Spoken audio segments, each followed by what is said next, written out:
sisi wanaume pia tunashirikiana pamoja katika kujenga nchi yetu na kuleta mapinduzi makubwa kwa wakina mama Tanzania.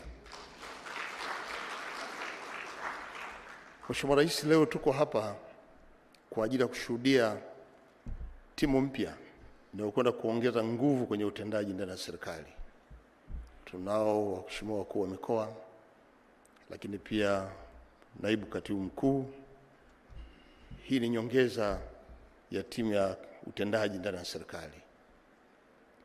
Mheshimiwa Rais, waapishwa wa leo wote hawa wana uzoefu mkubwa wa utendaji ndani ya serikali.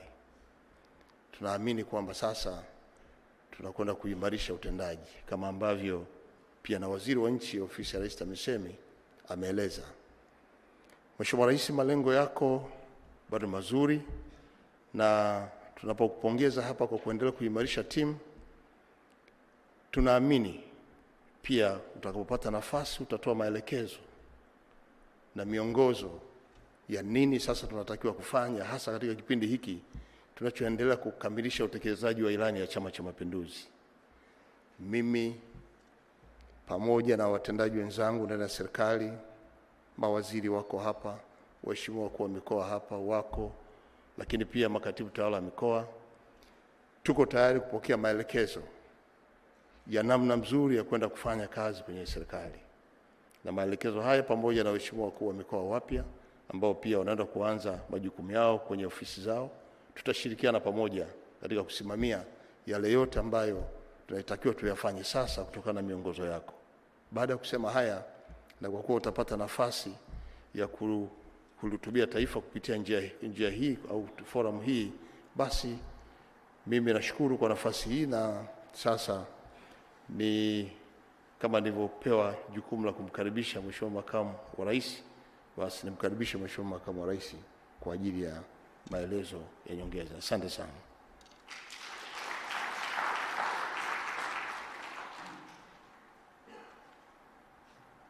Shukran sana Mheshimiwa Waziri Mkuu Kassim Majaliwa. Na sasa tayari Makamu wa Rais ameshajiongea, Dr. Philip Isdori Mpango. Karibu sana. Mheshimiwa Dr. Samia Suluhu Hassan, Rais wa Jamhuri ya Muungano wa Tanzania, Mheshimiwa Kassim Majaliwa, Waziri Mkuu wa Jamhuri ya Muungano wa Tanzania, Mheshimiwa Profesa Ibrahim Hamisi Juma, Jaji Mkuu wa Tanzania, Mheshimiwa Omar Mchengerwa, Waziri wa Nchi Ofisi ya Rais TAMISEMI, Mheshimiwa Balozi Dr. Moses Kusiluka, Katibu Mkuu Kiongozi, waheshimiwa viongozi wote mlioko katika ukumbi huu. Mheshimiwa Rais, kwanza nashukuru kwa kupewa nafasi hii ya kusalimia na kusema neno moja au mawili. Mheshimiwa Rais, kwanza ni pongezi kwa wote walioteuliwa na kula kiapo mbele yako. Mheshimiwa Rais, kwanza kwa upande wa waheshimiwa wakuu wa mikoa, kipindi tulichopo sasa hivi tunakwenda kwenye uchaguzi katika serikali zetu za mitaa, na mwakani uchaguzi mkuu. Lakini tunapopita mitaani huko bado kuna changamoto. Tungependa kuona waheshimiwa wakuu wa mikoa na viongozi wengine wakuu wa wilaya wakiongeza jitihada katika kutatua matatizo ya wananchi katika maeneo yao. Bado kuna changamoto kubwa sana upande wa ardhi, Mheshimiwa Rais. Migogoro ya ardhi ni mingi sana. Na kwa hiyo ni muhimu wakuu wa mikoa, wakuu wa wilaya wakatenga muda kuwasikiliza wananchi na kutatua kero zao. Lakini la pili, Mheshimiwa Rais, Labda nitumie pia nafasi hii kusisitiza kwamba katika mikoa viongozi ni muhimu sana mzingatie kuwa timu moja. Mfanye kazi kwa pamoja, sekretariat za mikoa, sekretariat katika halmashauri, kwa sababu tunajenga nyumba moja. Pale ambapo kunakuwa hakuna teamwork, basi hiyo kazi ya wananchi inazorota. Kwa hiyo ni muhimu sana hilo likazingatiwa. Mengine, Mheshimiwa Rais, kama Mheshimiwa Waziri Mkuu alivyosema, hawa uliowateua ni viongozi ambao wana uzoefu mkubwa serikalini. Nadhani kusisitiza tu mzingatie maadili ya umma ambayo mmeapa tena mbele ya Mheshimiwa Rais. Ni jambo muhimu sana. Mheshimiwa Rais, nilidhani niseme hayo tu. Sasa ninayo heshima kukuomba na kukukaribisha uweze kuzungumza na viongozi hawa, lakini pia na taifa kwa ujumla. Karibu sana Mheshimiwa Rais.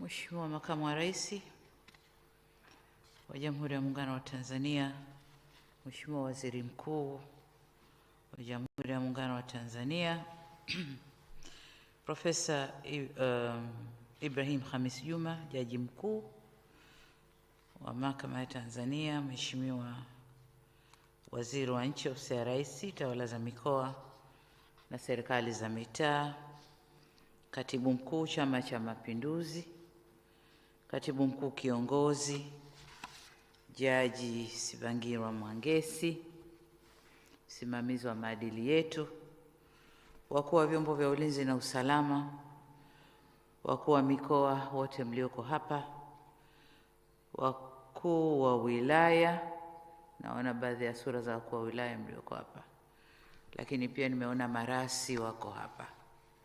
Natambua uwepo wenu, makatibu wakuu na manaibu makatibu wakuu ama mpo, kiacha yule aliyeapishwa, management ya Ofisi ya Rais, TAMISEMI na viongozi wengine waandamizi Jamhuri ya Muungano wa Tanzania.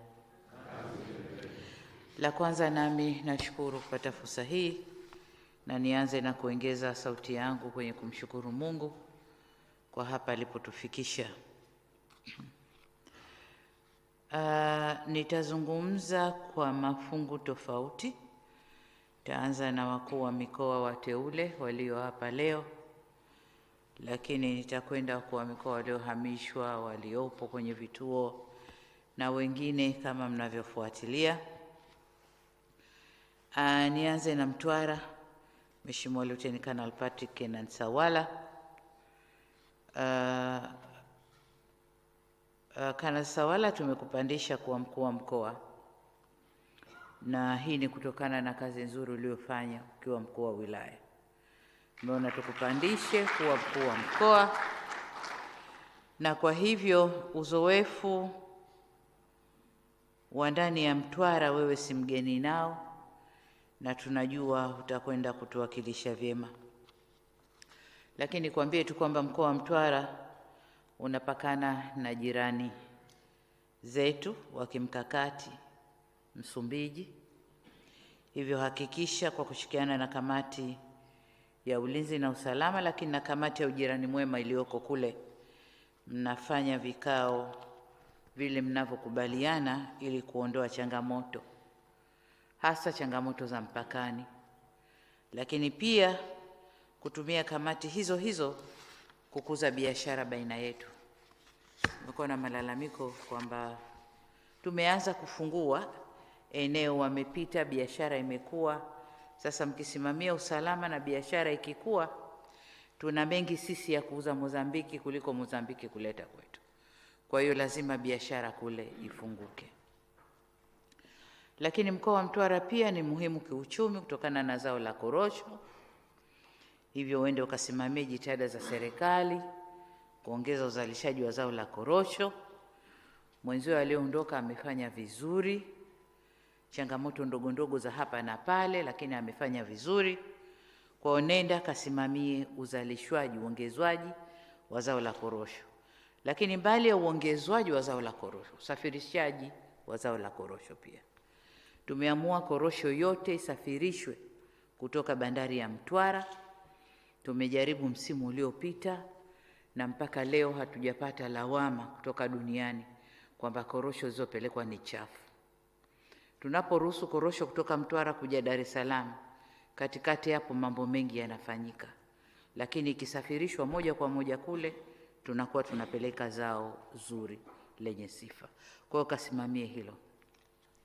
Mbali na hayo, serikali imeanzisha kongani ya korosho, viwanda vya kubangua korosho kule Mtwara. Tayari tumeanza, nenda kasimamie, nadhani mkikabidhiana mtaelezana. Kasimamie kongani ile isimame vyema, vijana wetu wa Mtwara wapate kazi kupitia kongani hiyo ya uchambuzi wa korosho. Kwa upande mwingine, mazao ya mbaazi na ufuta, serikali imepata soko zuri la mbaazi na ufuta kule India.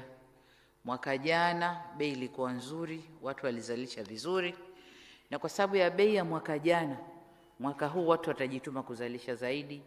Nenda kasimamie vizuri wakati wa manunuzi ya korosho, ufuta na mbaazi. Nenda kasimamie vizuri. Tumeamua mazao haya na yenyewe yaingie ghalani ili kuweza kupandisha bei, pamoja na kwamba tunajua tunaiuzia nchi moja, lakini ile nchi moja ina wanunuzi tofauti ambao lazima washindane, watu wetu wapate bei kubwa. Kwa nenda kasimamie na hilo. Lakini jengine, Mtwara kuna fursa za kiutalii ambao bado hazijatumika. Unaweza kwenda kuwa na timu ya kitaalamu na kuangalia fursa za kitalii zilizoko ndani ya Mtwara, kaweza kuziibua na zikafanywa kazi. Zamani mikoa hii Mtwara na Lindi ilikuwa inaitwa mikoa ya pembezoni, mikoa maskini. Lakini mikoa yenye rasilimali nyingi ambazo zikitumika vizuri, hii mikoa ina utajiri mkubwa. Kwa nenda kasimamie. Swala la ulinzi na usalama, we mwenyewe unalijua vizuri, CDF yuko hapo, takujulisha yaliyoko Mtwara, tutakaa jadiliani. Tabora, Chacha, Paul Mateko Chacha, tumekutoa kwa mkuu wa wilaya, tumekupandisha kuwa mkuu wa mkoa.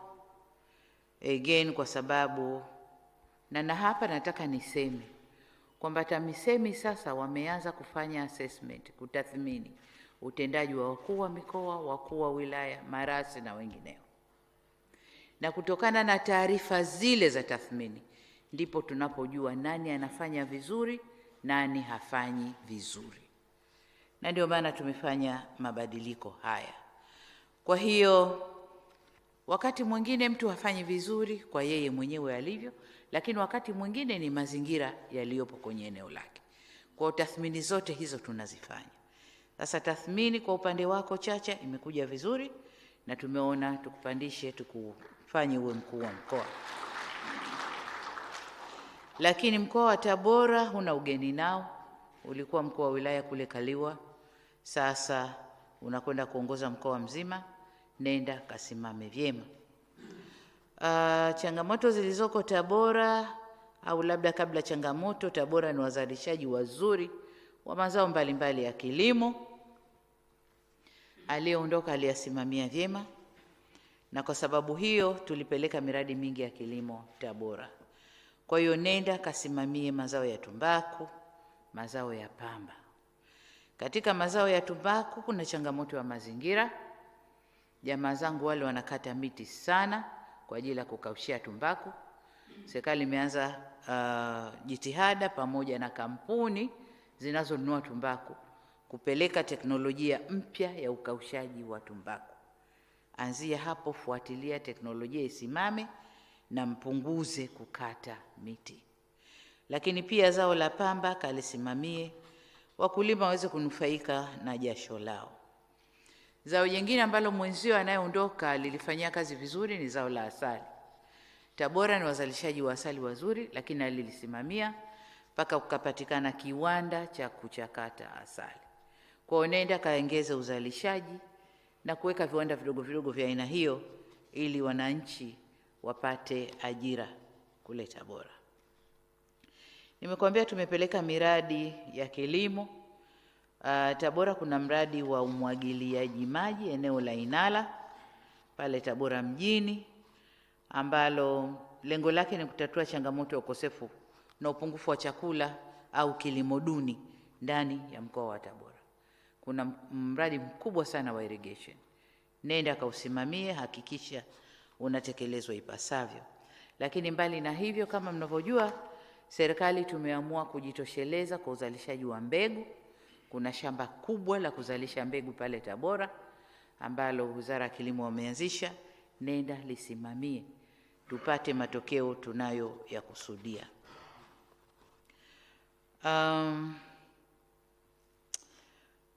Kuna vijimigogoro kidogo kidogo kwenye mradi wa Inala. Nenda kavisome, na atakaye kukabidhi atakwambia kuna migogoro gani.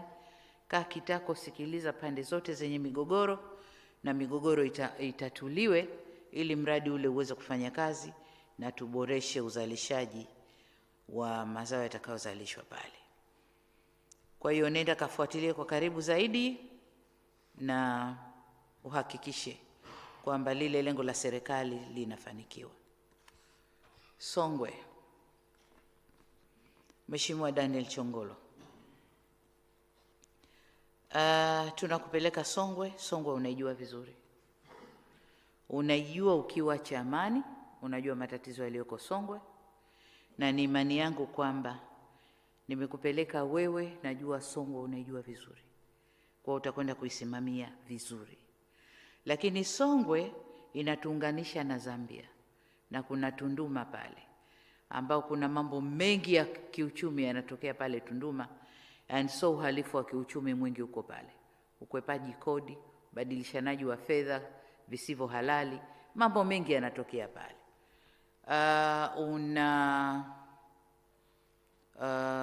Deidi wa upande ule mzuri kidogo ameweza kuongeza mapato ya serikali.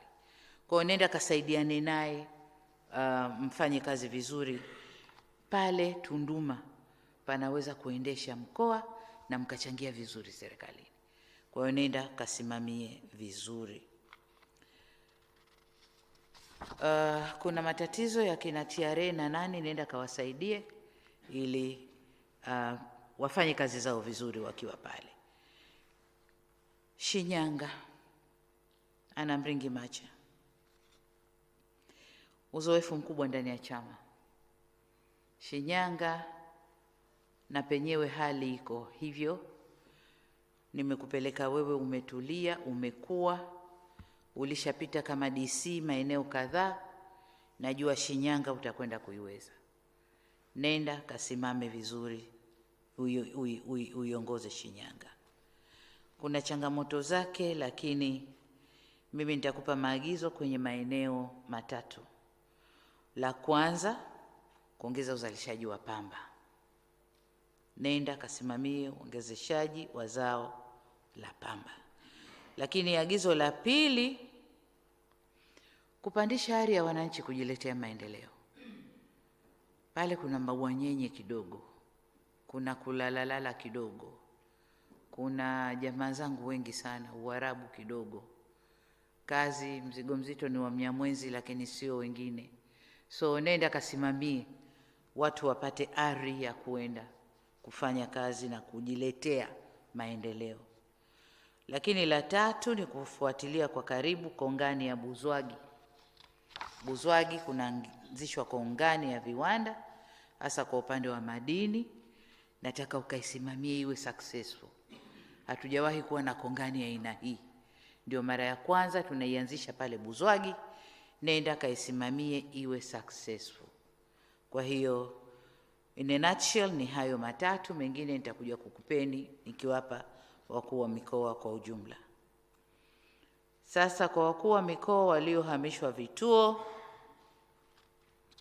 kuna Mheshimiwa Kanali Ahmed Abbas Ahmed ametoka Mtwara kwenda Ruvuma, na kwa sababu ulikuwa Mtwara, jirani yako Ruvuma, unajua yaliyopo na najua utakwenda kufanya vizuri. Uzuri, Ruvuma hakuna changamoto nyingi kama Mtwara. Ruvuma changamoto kubwa, wakulima wakikosa mbolea, ndio tatizo kubwa. Lakini Ruvuma kuna tatizo la kiusalama kule mbele kwenye mpaka huko, kunaitwaje sijui kule, kuna tatizo hilo. Nadhani tatizo jengine hapa alikotoka Mtatiro hapa kunaitwaje, nadhani maeneo hayo. Lakini vinginevyo Ruvuma kuko vizuri, nenda kaisimamie Ruvuma. Kisiasa haitakupa shida sana, wako vizuri, kwa hiyo nenda kaisimamie Ruvuma. Mheshimiwa Halima Dendego, tumekupeleka Singida, tumekubadilisha na Serukamba pita yuko hapa. Pale nadhani ni damu ya Pita haikuiva vizuri na viongozi waliopo, vineno vingi, lakini kijua kwamba Pita ni mtendaji mzuri sana, ila nadhani alikuwa anajaribu kurekebisha mambo, wengine hawataki kurekebishwa, damu haikuiva vizuri, na nikaona nikimwacha twende naye mpaka kule mbele kwenye kazi zetu zile, wanaweza wakaharibiana. Kwa hiyo tukasema niwabadilishi. Halima, wewe ni mama, unaweza kulea pale, kuna watu wa kulelewa kama mimi ninavyowalea nyie, na wewe nenda kalee Singida. Singida ni ndogo lakini ina mambo yake, kwa nenda kasimame ukalee Singida. Serukamba kutoka Singida unakwenda Iringa. Iringa papo vizuri, hakuna changamoto nyingi, nadhani utaelewana nao vizuri tu. Lakini ukiona unakwazwa, Mtaka yupo jirani yako, anaijua vizuri Iringa, Njombe ndo hao kwa hao. Kwa hiyo atakwambia tatizo la hapa ni hili, kama mstari huu. Kwa hiyo mtakwenda vizuri. Batilda, Mheshimiwa Balozi Batilda Buriani, nimekupeleka Tanga. Kwa ulivyo hivyo nadhani utakwenda nao. Nadhani utakwenda nao vizuri. Waziri alikuwa anatumia maguvu sana, mnyapara sana. Sasa wewe na Tanga tulivyo, nadhani utakwenda nao vizuri. Usikubali wa kuendeshe, lakini usibishane nao, nenda kasimame nao vizuri. Maelekezo ya jumla kwa wakuu wa mikoa wote, baada ya kusema kwa moja moja. Nimemwacha nani? Sawala nimekusema. Christina, unaenda kuwa naibu katibu mkuu, katusaidie kwenye mazingira. Kuna project ya clean cooking kwa wanawake wa Afrika, lakini lazima tuoneshe mfano hapa nyumbani. Hasa wanaume wale kina Mitawi, ukiwaambia habari ya clean cooking nini, yeye mwambie mazingira yameharibika na kemikali ya viwanda, mazingira sijui miti imekatwa nini, hiyo watakuelewa. Clean cooking wale hawaelewi. Kanisaidie kwenye issue ya clean cooking, tuanze hapa, tuoneshe mfano. Target yangu ikifika 2030, 88% ya wanawake wa Tanzania wawe wanapikia nishati safi. Kwa hiyo mimi nakwenda kutumika kwa Afrika, lakini hapa ni wewe na mshauri wangu ndani ya ofisi yangu, lakini na wengine mtakaofanya nao kazi kwenye mazingira. Kwa hiyo kaisimamie ajenda ya clean cooking na mazingira kwa ujumla. Maelezo kwa ujumla kwa wakuu wa mikoa. Lengo la kuzungumza nanyi leo ni kukumbushana tu dhamana mlionayo. Nilishawahi kuambia kwamba mkuu wa mkoa ni mwakilishi wa rais katika kipande kile cha ardhi alichokatiwa, na kwa maana hiyo wewe ndio rais wa kule, rais wa taifa, wa nchi. Mvua ikinyesha hakuna usingizi, unajiuliza wananchi wangu wa wapi watamka wamezama. Wapi nitasikia daraja limeporomoka? Wapi nitasikia watoto wamekumbwa? Wapi nitasikia? Hulali. Jua likitoka hulali. Je, wakulima watapata chakula kweli? Mwaka huu tutavuna kweli? Je, kuna hivi? Itakuwaje? Vyanzo vya maji viko salama kweli? Na nyinyi wakuu wa mikoa mnatakiwa muwe hivyo kwenye maeneo yenu. Nimeona a number of cases mpaka aje waziri mkuu azunguke huko, akafungue maghala yalofungwa mapikipiki, akafungue nini, akafanye nini. Wakuu wa mikoa mpo, lakini nanyi wakuu wa mikoa mnawaapisha wakuu wa wilaya ambao nao wamekatiwa kipande cha ardhi, wao ndo wakubwa pale, lakini mambo hayaendi. Yanaenda hayaendi, yanaenda hayaendi. Nataka niwakumbushe kwamba nyinyi ndiyo marais wa maeneo yale. Shida yoyote ya eneo ile ni shida yako, ni shida yako. Kama nilivyo mimi na mawaziri na makatibu wakuu na nani na nani, na nyinyi kule mnao, unakuwa wilaya, una marasi, kuna madasi, kuna manani, hao wote wamewekwa wakusaidieni kazi. Sasa tukiwa tunakwenda tu business as usual, mambo yanatokea mpaka apite Makonda watu walie, na hivyo sivyo. Nikuombeni sana kila mmoja akasimame kwenye eneo lake alilopewa. Wewe ndio rais wa pale. Shida yoyote yako, mradi wowote ulioko pale, hata kama umeletwa na nani, ni wako, usimamie. Hata kama ni private sector, tumesema tunakwenda kufanya kazi pamoja na private sector. Kwa hiyo hakikisha, jua private sector anaweka mradi ule kuna nini, anafanya nini, ujue, sio kumwingilia, ujue. Kwa hiyo niwakumbushe tu kwamba wewe, nyinyi ndio marais wa kule. Shida zote, mambo yote ni nyinyi. Mimi nikichupa kumuuliza mkuu wa wilaya ni curiosity tu, kutaka kujua kilichoko kule kama anavijua vizuri. Lakini contact person wangu ni waziri na wewe. Naweza nikamchupa waziri nisimuulize, nikaja nikakuuliza mkuu wa mkoa.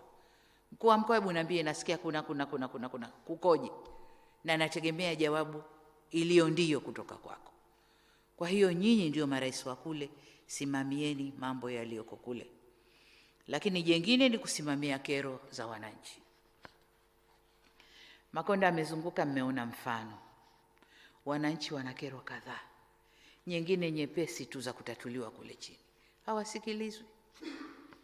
Na wasiposikilizwa, zile ndizo kura zetu. Wasiposikilizwa, msiposikiliza, akipita mwingine akwambia mimi nikiingia nitawasikiliza, watampa kwamba sisi tumewapuuza, hatuwasikilizi. Kule ndiko kuliko ushindi wa chama kilichokuwekeni. Vinginevyo mkifanya wengine watakwenda wabebe ule ushindi waondoke nao. Kwa hiyo niwasisitize sana kusikiliza wananchi. Kuna wakuu wa mikoa, na hapa nataka niwapongeze, na wala wasiote vichwa, maana sitowataja, wajijue tu kwamba kila wanapokwenda kusikiliza wananchi, mimi napata clip zao na nasikiliza, na wasikilizaje, solution anazotoa, nini anazotoa. Kwa hiyo wapo wanaofanya regularly, wamejiwekea kwamba mimi kila tarehe hii nakwenda kusikiliza wananchi, regularly wanafanya. Kwa wale ambao hamjaanza au mnafanya kidogo kidogo mijini tu, amshuki kule chini, hebu nendeni mwa surprise wakuu wa wilaya, asijue unakwenda, nenda tu, fika pale pape, hebu tunasikiliza wananchi bila taarifa, muone wananchi watakavyokuja.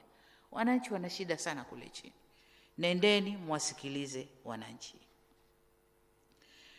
Mliapa kuilinda Jamhuri ya Muungano wa Tanzania na katiba yake. Lakini katiba yetu ibara ya 8(1)(c) inasema kwamba serikali itawajibika kwa wananchi. Na serikali kuwajibika kwa wananchi ndiyo huko. Serikali sio rais juu na mawaziri wake na makamu wa rais na waziri mkuu, hapana. Serikali, ukienda kwenye katiba definition ya serikali, mpaka serikali ya kijiji pale inajulikana kwamba ni serikali. Kwa hiyo hata serikali ya kijiji iwajibike kwa wananchi wake. Na wasimamizi wa hayo ni nyinyi wakuu wa mikoa, mkisaidiwa na marasi wenu. Kwa hiyo nendeni kafanyeni hivyo.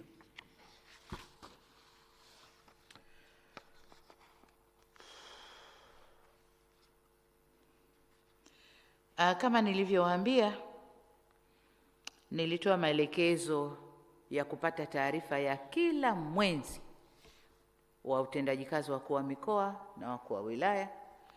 Waziri ameanza kuniletea, nadhani nimeanza kupokea kuanzia Disemba.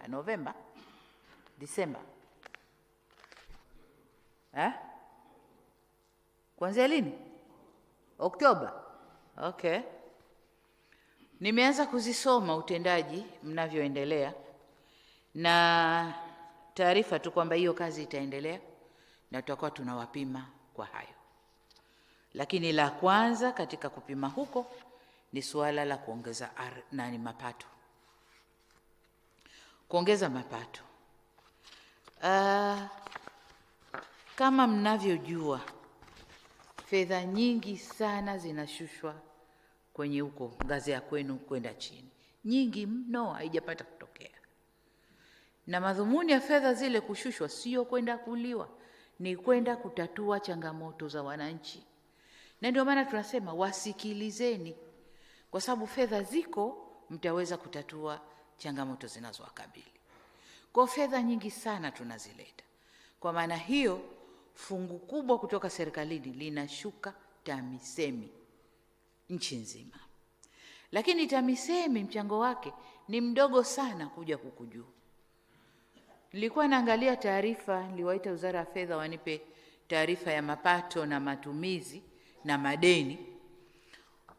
Taarifa zinasema kwamba upande wa serikali makusanyo ya kodi ni 97.7, karibu 98%. Wana miss only 2%. Upande wa makusanyo mengine, hasa TAMISEMI, makusanyo yako kwenye 60% kwenda 70% kwa baadhi ya halmashauri.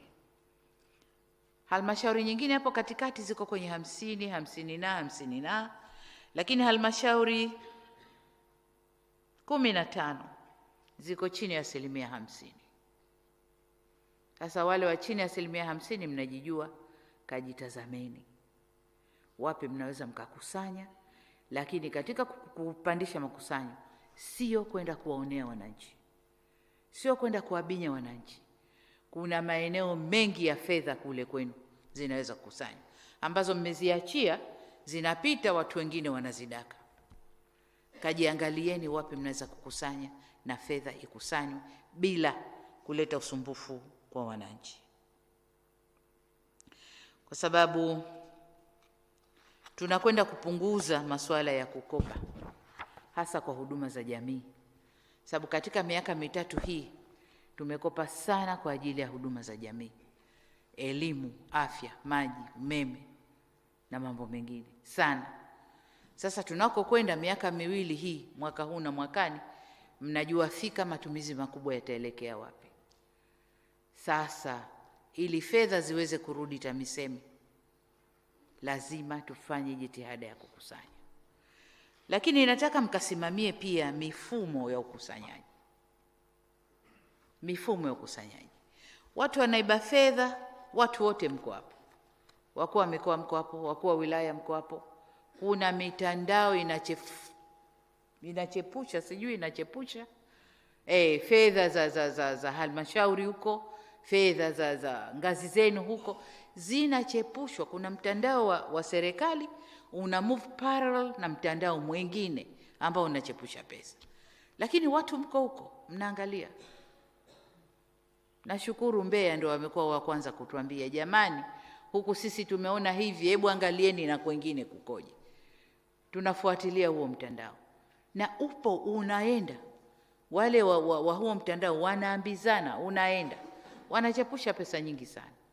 Lakini bado mnakaa huko, barabara zimeharibika El Nino, tunaomba trilioni hizi. Sijui kitu gani kimeharibika El Nino, mvua imenyesha, tunaomba hizi. Zinatoka wapi? Serikali hatuprinti pesa. Tunakusanya kodi na tunakusanya huko kwenu. Sasa huko kwenu mkiziachia zipotee, hizi za huku zitazidiwa. Kuna miradi mikubwa ya kitaifa. kuna mabwawa hayo, kuna reli hizo, kuna madaraja makubwa, kuna mabarabara makubwa, kuna mamiradi mikubwa ya kitaifa. Hii pesa ndio inakotakiwa kwenda. Sasa huko kwenu kwenye mambo ya kijamii, nadhani tumefanya vya kutosha. Tunakwenda kupunguza fedha unless mkusanyi. Lakini tutakwenda kufanya hivi, halmashauri zitapewa pesa kutokana na level ya makusanyo yake. Unakusanya chini ya 50%, utaletewa kwa kiwango hicho. Sasa wakipiga kelele kule, mimi nafanya assessment ya utendaji wako. Unataka assessment iwe nzuri, kusanya fedha, uletewe fedha nyingi ili mambo yaende. Sasa hilo moja. La pili, migogoro ya ardhi imekuwa mingi sana. Watu hawana raha kwa migogoro ya ardhi. Nilikuwa nimesoma article moja wiki iliyopita. Imeandikwa nchi za Kiafrika ambazo wananchi wake wana furaha. Tanzania ya 4. Niliposoma nikasema ngoja nisome hicho kilicholeta furaha ni nini huko. Nikasoma huko ndani, hakuenda deep, lakini wamesema tu Tanzania ya 4. Sasa kama tuko wa 4, tupimwe zaidi, basi tupande juu. Watu hawana furaha. Akilima hivyo, asipovuna hivyo, sijui akipata pesa yake hivyo, pesa ya serikali inaingizwa akaondoshewe shida yake haifiki. Sasa niombe sana, migogoro ya ardhi, wana vijiardhi vyao vinanyang'anywa. Kuna wababe, wao ndio wanajifanya master ardhi, wanapita kunyang'anya wananchi ardhi zao. Niwaombe sana, simamieni haki za watu kwenye ardhi. Ardhi ndio msingi wa kila kitu. Ardhi ndio utajiri wa mtu. Ardhi ndio utajiri wa nchi. Kila kitu ni ardhi. Sasa wale wanano wanaitwa manyang'anya wanopita wakikumba tu ardhi za watu wakijikusanyia, jamani, yana mwisho. Nendeni kasimamieni kero za ardhi.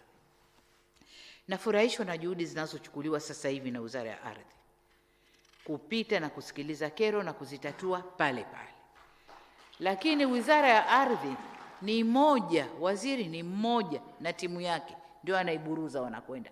Jana nilikuwa nao, nimewapa maneno yao, nadhani mtawaona huko sasa wanachemka wanakuja. Angalau wameanza kuonesha. Lakini hawa hawawezi kwenda kila pahali. Nimesema serikali za kule ni nyinyi, wasaidieni. Angalau wanapokuja mmeshafanya preliminary work, wao wanamaliza, wana study cases zikoje, wanatoa solution. Kama ni hati zipatikane hapo hapo, kama ni kumrejeshia mtu haki yake, arudishiwe haki yake. Lakini tunavyokwenda hivi. Lakini jengine ambalo nawaomba sana mkalisimamia. Wakati huu tulionao ndio wakati wa kusababisha migogoro ya ardhi. Tunakwenda chaguzi za serikali za mitaa. Wakubwa kule, mtu akiona ameharibu upande mmoja, kura hazipo, anakwenda anapiga lobbying huko halmashauri, kuna katwa eneo jengine, wanajisogeza, anachukua kura za upande mwingine, na hicho kijiji kinakuwa registered haraka, kinasajiliwa, wanapewa na mipaka yao, wanajijua sisi hapa ni wana kijiji. Ukija ukifanya tathmini, kijiji kile hakikuwepo, na pengine kimesogea kwenye hifadhi, pengine kimesogea kwenye mkoa mwingine, kimetoka wilaya moja kimesogea mpaka wa wilaya nyingine. Migogoro inatengenezwa hivyo. Kwa hiyo nendeni, jana nilikuwa na watu wa ardhi, nilikuwa na watu wa NBS pia, na watu wa tume na TAMISEMI. Nikawaambia ramani zilivyokuwa kipindi kilichopita za uchaguzi. Huo ndio msingi, ndio baseline. Hakuna kuongeza kijiji, hakuna kusogeza nini, ukiacha yale marekebisho ambayo tumeyafanya. Vijiji vilosogea kwenye hifadhi vilivyorudishwa, au vile vilivyobakia kumekatwa eneo, kijiji kibakie. Hakuna kuongeza vijiji vingine. Kwa hiyo kasimamieni madiwani, huu ndio mtindo wa madiwani. Wakesha vurunda huku, wanakata upande mwingine. Nendeni kasimamieni hilo. Migogoro ya ardhi inasababishwa na huko. Lakini pia kauli zenu wakubwa. wakuu wa wilaya, anakwenda mtu anatoa tu kauli, na akitoa kauli ikifanyiwa kazi tayari upande mwingine wameudhika, mgogoro wa ardhi umeanza. Kwa kuna vimigogoro vingi vya kutengenezwa na nyewe wenyewe. Nendeni kasimamieni yaondoke. Lakini kubwa zaidi, haki tu za watu. Wakati Makonda anazunguka, kuna kibibi, nadhani ilikuwa kaskazini, anasema nyumba yangu wamenihamisha, lakini nyumba yangu mwenyewe kila ninapokwenda sipati, nakwenda wilayani sipati, nakwenda wapi wananiona mzee, mimi nakwenda wapi na wajukuu, wazazi wao wamekufa wameniachia. Unamsikiliza ule mtu unasema hao walioko huko hawana, yani hawakumbwa na moyo, hawamsikilizi huyu bibi, hawasikii hii shida ya huyu bibi. Yani watu wamekufa kabisa kule, hisia haziko. Watu wana shida, wananyang'anywa, wanadhulumiwa, hisia haziko. Nilikuwa naangalia ripoti ya ardhi jana. Kuna giant mtu mmoja na migogoro 6-7 ya ardhi. Kachukua kule, kachukua huku, na anapewa na nani? Halmashauri. Si ndio anakoanzia? Anatoa pesa chache, halmashauri wanampa, tayari mgogoro. Lakini kwa wakati huo anajiona kashinda. Lakini mbele ya safari, haki ikiwa si yako tu. Si yako tu. Iko siku itafukuka kwamba hiyo haki sio ya kwako. Nendeni simamieni wananchi. Haki zao zisidhulumiwe, na ndio kazi yako, na ndio dhima yako. Uko pale kusimamia hilo.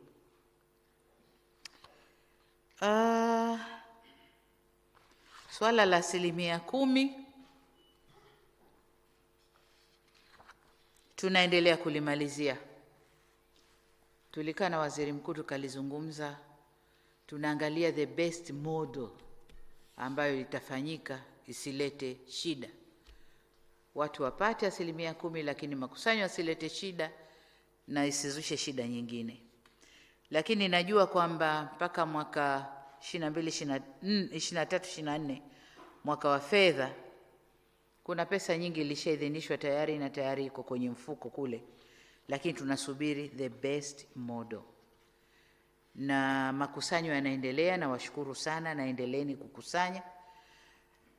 Na kawashughulikieni nani hao wasiorejesha wadai wasugu. Lakini sasa wadai wasugu mtafika pahali mshindwe kabisa kuzidai, kwa sababu wadai wasugu ni wenzenu mnaofanya kazi nao, ni madiwani. Ndio wanaozichukua hizi fedha. Ni wenye vitu halmashauri ndio wanaozichukua hizi fedha. Kuna vikundi feki vinaundwa, vinapewa majina, vinatengenezewa mradi, vinaletwa, wanakaa, wanaamua, pesa zinatolewa, kikundi hakipo. Sasa nani anakwenda kuzilipa? Kikundi hakipo. Ni ukosefu wa uadilifu.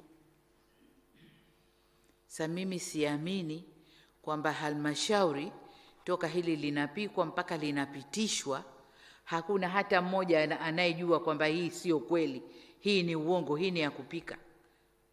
Ni kwamba kule kote watu wanashirikiana kufanya hivyo. Kama madiwani wa upande huu wamefanya, na sisi wa upande huu tutafanya, na wa upande huu tutafanya, pesa zinalipwa, hazirudi, mnaangalia tu. Ile ni fedha ya serikali. Tunapotaka kutoa sadaka, tutasema jamani, mwezi fulani tutatoa sadaka. Lakini ile ni fedha ya serikali, imekusudiwa kupelekwa kwa wananchi, kufanyiwa maendeleo, halafu wananchi wapate ajira, wajiendeleze. Sio kuliwa tu hovyo na madiwani, hapana. Kwa hiyo kama hichi kiapo mnachokula hapa mnakisimamia, nendeni kasimamieni hayo. Na mnapo hapa hapo, mimi huwa watizama sura zenu. Najua huyu anaapa kweli moyoni, huyu anasoma tu yale maandishi pale. Na kweli wengi wenu mnayasoma tu yale maandishi, lakini hamuwapi kwenye mioyo yenu. Swala jingine lililopo sasa hivi, sukari. Tunashukuru sukari tayari imesambaa, na sukari nyingi zaidi tumeiagiza inakuja. Nendeni kasimamieni bei. Lakini wale watukutu shughulikaneni nao. shughulikaneni nao. Kama mnakula nao kuanzia sasa acheni. Kama ndio wanaokugaieni vifedha huko vya kufanya nini, kuanzia sasa acheni. Shughulikieni wananchi. Sukari patikane, mambo yaende. Vinginevyo kama kuna mkoa sukari haipatikani wakati sukari ipo nchini, bei ni kubwa, basi tutakutana kwenye assessment za mwenzi zile, tutaona huko. Masuala mengine ya kuzingatia, mahusiano mema, lakini la kwanza niseme, la kwanza ni kujitambua. Waheshimiwa wakuu wa mikoa, jitambueni. Jitambueni. Jitambue nafasi yako, jitambue kwamba you are human being. You are a human being. Una utashi wako mwenyewe binafsi. Lakini kama binadamu umetumwa na serikali yako. Umepewa jukumu hili hapa, fanya hapa. Sasa jitambueni. Jitambueni kwamba mimi ni mkuu wa mkoa, ni mwakilishi wa rais hapa kwenye eneo hili. Siku ya kilomita zangu hizi mimi ndio rais wao hapa. Na kama rais wa eneo tuna miko yetu ya uongozi. Nadhani tukae tukumbushane. Tuna miko yetu ya uongozi. Lakini mbali ya miko ya uongozi, kuna ile heshima ya kawaida tu ya binadamu ya kubehave kule uliko wewe kama kiongozi. Kabla ile miko ya kuambiwa kiongozi usifanye hivi, usifanye hivi, usifanye hivi, usifanye hivi. Lakini wewe mwenyewe ukisha kujitambua, mimi ni kiongozi, nimekaa hapa, nimepewa dhamana hii, mwendo wangu uwe hivi. Jitambueni. Tunapata taarifa za ajabu ajabu. Za ajabu ajabu. Nyingine mnajihatarishia maisha tu. Mnayoyafanya huko. Mnajihatarishia maisha mwenyewe. Mungu awalinde. Sasa kwanza jitambueni. Mlivyo, dhamana zenu na kazi zenu. Jitambueni. Lakini la pili, mahusiano mema sehemu ya kazi. Mimi nashangaa, utasikia mkuu wa mkoa, mkuu wa wilaya haziendi, mkuu wa mkoa na rasi haziendi, huyu na huyu haziendi, sijui nani huyo mkuu wa wilaya na nani yake haziendi. Kama wanadamu, kila mtu alizaliwa kwao, alikuzwa makuzi ya kwao, lakini wote tumepita shule jamani, si kweli? Na tukafunzwa heshima za kitaifa, si kweli? Na tunajua yanatakiwa nini kwenye taifa letu, si kweli? Wote sisi tumepita hayo. Sasa kama yale ya nyumbani hayaendani na ya mwenzio utakayemkuta, kwa sababu mmezaliwa tofauti, mila na desturi zenu tofauti, basi yale ya kitaifa tuliokuzwa nayo, fanyeni kazi yale. Mnagombana kipi? Na ukienda deep, miugomvi yote, fedha, vitu vingine, mali.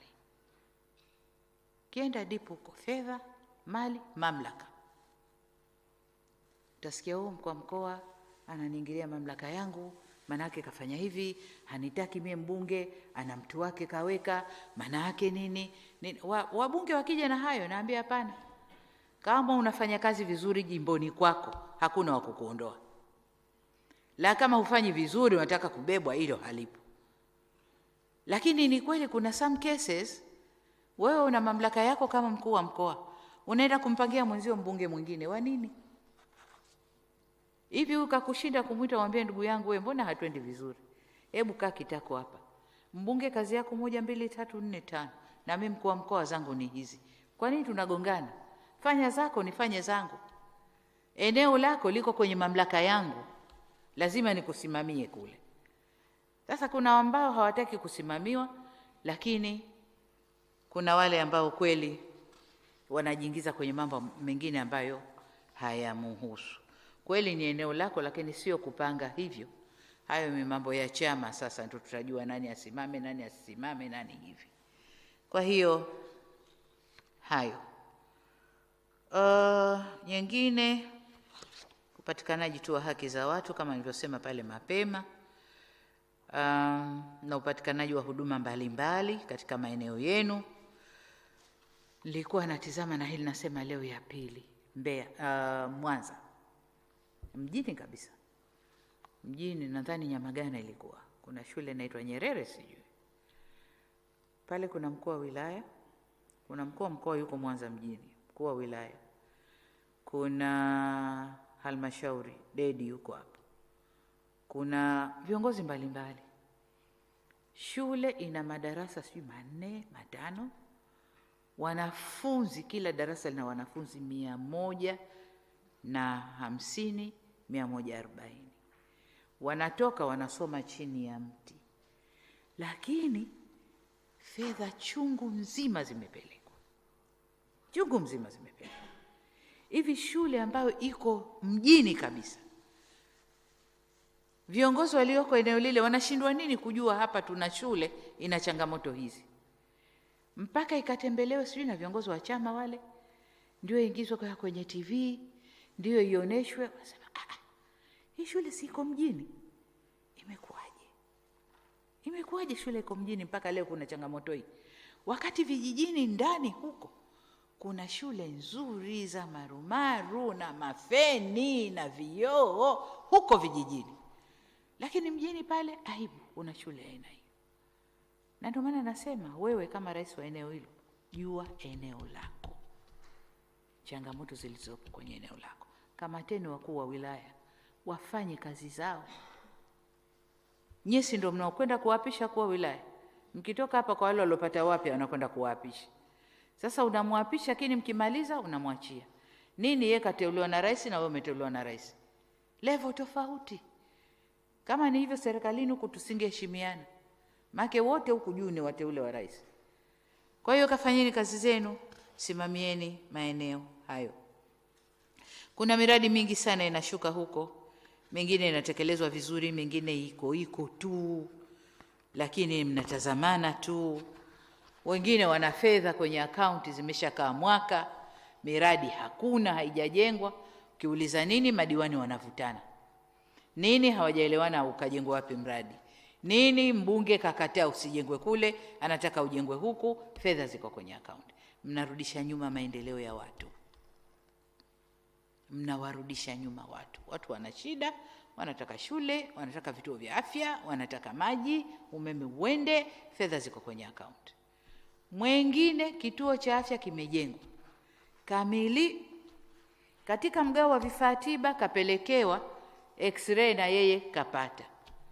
Badala ya kuchangamka dedi, kasema tumepata x-ray, ngoja nihangaike, haina pa kukaa, fedha zipo hapa kwenye halmashauri, nijenge jengo la kuweka x-ray. Anasubiri serikali kuu. Ukiuliza jengo kiasi gani? milioni 500, milioni 600. Kwa hiyo x-ray inafungiwa, haitoi huduma kwa watu, wanasubiri serikali kuu ilete pesa ya kujenga x-ray. Huu sio uongozi ndugu zangu. Kabisa, kabisa, kabisa. Serikali imeshafanya vya kufanya, imekuletea. Mimi nilidhani utasema asante Mungu nimepata mashine kwa ajili ya watu wangu. Mnachakarika, mnajenga hapo, mashine inawekwa inatoa huduma. Lakini havifanywi, serikali haijaleta fedha. Hifadhi ya mazingira, nirudie tena, janga kubwa duniani sasa hivi na hata hapa kwetu. Nadhani hali mnaiona inavyokwenda, kwamba mazingira yameshatuzidi. Kwa hiyo twendeni tukasimamieni. Nashukuru sana Watanzania kwamba ile kampeni ya kupanda mti sasa imepamba moto. Watu wanapanda miti, TBC wanahamasisha, wanasema kisha kupanda mti wako piga picha tuletee. Watu wanapanda, wanapiga picha, wanaleta. Huo mmoja kila mwezi, kila inasaidia. Lakini kuna yale tuliyokubaliana serikalini. Na tunaposema panda miti, labda maeneo mengine mtasema hatuna maeneo, sawa? Lakini wananchi mmoja wana maeneo. Na tunaposema panda miti, sio lazima ile miti ya karatasi, sijui miasho, sijui midude gani. Hata mikorosho ni miti. Simamia eneo lako wapande mikorosho mingi zaidi. Simamia wapande miparachichi mingi zaidi. Simamia wapande nini mingi zaidi. Yote hiyo ikikuwa inakuja kuchangia kwenye mazingira. Inakuja kuchangia. Sio lazima ile miti ya kizungu iloletwa ile no point juu ndo watu wote wapande hiyo. Hapana. Panda miti inayoota kwenye eneo lako, itakayokuletea faida kwenye eneo lako. Kama kuna ardhi ya watu binafsi, mafenesi yanaleta faida, waambie pandeni mifenesi. ni miti. Kama wanaweza kupanda midoriani na mishokishoki wapande, ni miti, italeta faida huko mbele. Sasa mnapojipanga kupanda tu miti ile ya nani Profesa De Santos, hapana. Inawezekana maeneo mengine msiwe na ardhi ya kupanda miti ile, lakini wananchi mmoja mmoja wana maeneo yao, wapande wao. Mikorosho imezeeka, wakati wapande mipya, ndio kupanda miti. Sasa sisi tukiambiwa punda sauti yake buu, basi ukiulizwa tu sauti ya punda buu, haibadiliki, au punda hawana koo tofauti? Wana koo tofauti, inabadilika. Sasa mmeambiwa pandeni miti, na tulianza na miti ya De Santos, ndio hiyo. Hatuna sisi maeneo ya kupanda miti. Simamieni upandaji wa miti. Afu wazalishe. Mtaka huko. Hongera sana. Hongera kwa kampeni. Kampeni imekwenda vizuri, na nadhani unaendelea kuisimamia. Na nadhani baada ya miezi 6 mwaka tutaona matunda yake. Sasa nimemsema Mtaka, najua na wengine mnafanya, lakini kasimamieni kwa nguvu, kwa sababu lishe ndio kila kitu. Ndio nguvu kazi. Tukiwa na watu goigoi, nguvu kazi ya Tanzania inakwenda kuwa goigoi. Tukiwa na watu wameshiba vizuri, tutakuwa na nguvu kazi nzuri. Lakini hata viongozi, sisi ndio tuna fedha utivu. Wanaokuja nyuma yetu lazima tuwalishe vizuri, hapa pawe makini, wajue vya kuendesha hii nchi. Vinginevyo tukiwaachia hoi hoi, wanakuja tu hivyo walivyo, huko wengine wanakula unga, huko wengine wanavuta jani la Arusha lile. Wengine wanavuta jani la Arusha, wengine hawashibi, goigoi. Tutakuwa na taifa gani, ndugu zangu?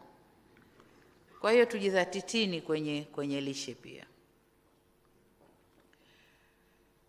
Haya.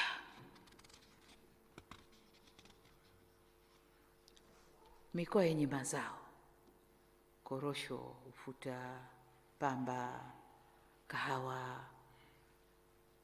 Wakati wa mauzo unapokea ripoti, unaambiwa mabilioni kadhaa yamekwenda kwa wananchi. Sasa kuna maeneo ukitembea Tanzania, yale mabilioni unayaona kabisa kazi inayofanyika. Kwa mfano ukianzia Mwanza hapa, unakwenda zako huko Bariadi, unakwenda mbele, unaona kabisa vile vijifedha, angalau kwa mle barabarani hali inabadilika, unaiona. Nyumba zinakuja za mabati kubwa nzuri, unaona. Lakini maeneo mengine, hasa mikoa ya kusini kule kwa ndugu zangu, bado tusimamie kuwapa wananchi elimu ya fedha, elimu ya matumizi ya fedha. Fedha ile mabilioni yakimiminwa kule ya korosho, unategemea basi uone mabadiliko. Nakumbuka klipu ile ya mbaazi, yule kijana akasema, mbaazi sijui tumeuza kwa bei gani? Semeni, mimi nimenunua gari sijanunua, umenunua. Mimi nimejenga nyumba sijajenga, umejenga. Nimeongeza bibi mwingine sijaongeza, umeongeza. Vijana wengine wamemzunguka, wanasema matumizi ya fedha za mbaazi walizopata. Sasa twendeni tukawafundisheni kwamba mbaazi hii leo kuna soko la India itapanda bei, tutauza. Kuna kipindi Wahindi hao walishatutenda, wakasema mwaka huu Tanzania msilete. Uongo, wana akiba yao kwenye benki, itawaendesha. Lakini kwa mentality ile kwamba wakisha kuuza mbaazi, korosho, ufuta, ni ngoma kuanzia mwanzo wa kichochoro mpaka mwisho wa kichochoro. Kwa wale wa mikoa hayo, elimu ya fedha kwa wananchi wetu. Na sio kwenda kuambia nyinyi mnatumiaje pesa zenu vibaya, sio na watafutia tu watu tu wanakaa nao, wanaonesha fursa ziliopo, jinsi ya kuweka pesa yao, jinsi ya kutumia pesa kujiwekea kimradi kingine in case msimu umekwenda vibaya mwakani, ana kimradi kingine. Hivyo umeme upo unakwenda, maji sasa hivi tumejitahidi, nini vipo, wafundisheni watumie hizo fursa, wajiwekee miradi mingine. Matumizi ya CSR kwenye miradi inayokuja huko yasimamiwe vizuri. Najua kuna changamoto kwa zile CSR zinazosimamiwa na sekta zenyewe, wizara, changamoto kidogo, na si tunanyoshana huku juu, lakini zile zinazotolewa kule. Nasema tena leo, nilikuwa naangalia siku moja TBC, watu wa North Mara, sijui kijiji gani, wanalilia kituo cha afya. Nikasema what? Wana kituo cha afya? Mbona kuna CSR North Mara wanatoa? Hawana kituo cha afya kweli? Nikapiga mstari, kuna tatizo pale. Kwa wale mnaotoka huko kijiji gani sijui huko hakina kituo cha afya, lakini wapo karibu kabisa na mgodi, nendeni katizameni vizuri. Huo mfano mmoja. Hasa mifano mingine najua kule kwa kina Shigela, wao pesa yao wameipeleka sijui kwenye barabara kilomita ngapi kuunganisha wapi na wapi. Wengine wameipeleka, nyingine zinatumika vizuri, lakini nyingine bado kasimamieni vizuri. Kufanya kazi kwa kuzingatia katiba, sheria, kanuni na taratibu zetu na taratibu za utumishi wa umma, lakini pamoja na dira yetu ya maendeleo ya taifa na dokumenti yetu kubwa ile ya ilani ya Chama cha Mapinduzi. Hiyo ndio miongozo yenu ya kazi. Naomba sana mkaisimamie.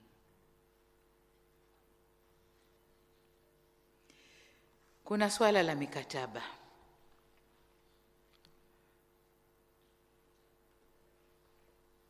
Kuna amri kwamba mikoa, wilaya isimalize kuingia kwenye mikataba mpaka ofisi ya mwanasheria mkuu waone hiyo mikataba. Lakini kuna wengine huko mafundi sana wanasema mimi nimesoma sheria bwana, mkataba uko sawa, we sign. Mnaendelea huko. Lakini kuna mikataba ambayo imefungwa kwa njia ambazo zinakubalika pia. Lakini wakati wa kuvunja mikataba, inawezekana kabisa labda mkandarasi ambao umefunga nayo mkataba au mwekezaji ambaye ameingia mkataba kufanya mradi fulani anasuasua, na unaona kabisa huyu aondoke apishe mwingine aje kufanya. Sasa namna ya kuvunja mikataba sio tu uko site, kuanzia leo mkataba umevunjwa, wewe ondoka hapa, ondosha vitu vyako, hamna kufanya kazi. Mnatupa mzigo mkubwa serikalini, kwa sababu huyo mtu akitoka hapo anakimbilia mahakamani, na kwenye mkataba mle zimewekwa njia za kuvunja mkataba. Sasa unapomkatisha kibabe namna ile, anakwenda mahakamani na mahakama inampa right. Ndugu zangu, tunalipa pesa nyingi sana kwa kuvunja mkataba ovyo ovyo. Mtu hajatia hata shilingi, kanyang'anywa tu ardhi, anakwenda mahakamani, wakati mwingine ya kimataifa, unaletewa mbili, huo lipa. Umemfanyia sivyo, umekiuka katiba yako na sheria na nini, dola milioni 300 lipa. Tunakuna kichwa, tunapata shida. Kwa hiyo uvunjaji wa mikataba ifuate taratibu zilizopo, vinginevyo mnatutia hasara sana. Wakuu wa mikoa, wakuu wa wilaya, inawezekana kabisa umekwenda pahali mtu anaudhi, kaingia mkataba, hajaanza kazi, shapita miezi 6, 7, 8, lakini fata taratibu kuvunja mkataba. Mkivunja tu vile kibabe, wengine ni wanani tu, watapeli tu. Kaingia kategesha hapo, anajua hapa mimi nitafukuzwa, anaudhi. Yani sasa na lile jitu korofi nakuja kukuchokoza tu makusudi ukasirike, yeye apate kufanya yake. Kwa hiyo kwenye kuvunja mikataba kuweni makini.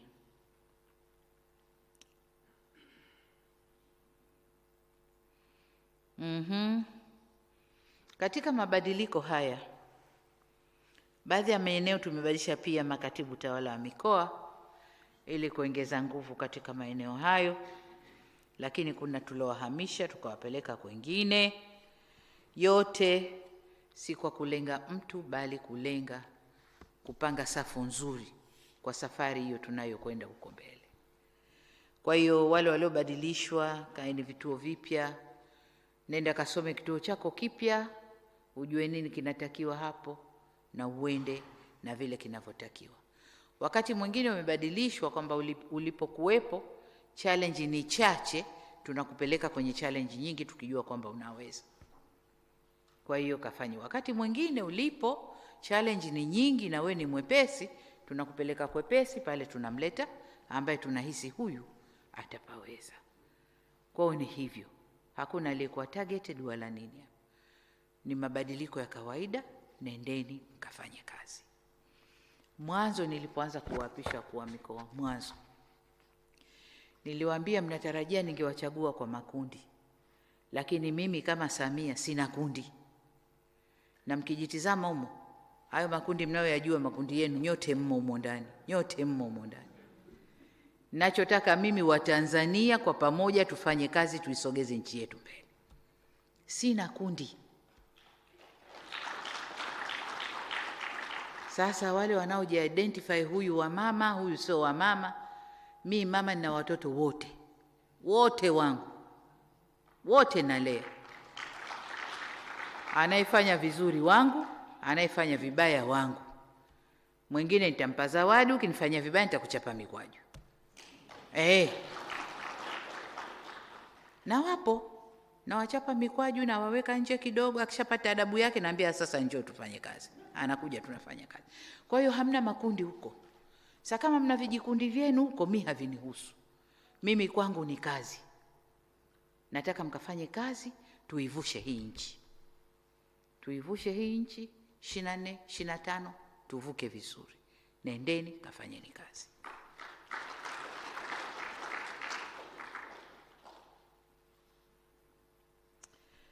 Jengine, kuna vifaa vingi tunashusha chini huko ili kuongeza hamasa ya utendaji kazi. Vifaa vya usafiri, pikipiki nyingi sana zimeshuka huko kwa maafisa ugani. Tunaleta mapikipiki kwenye kada nyingine, magari kwenye kada za afya, magari kwenye kada za kilimo.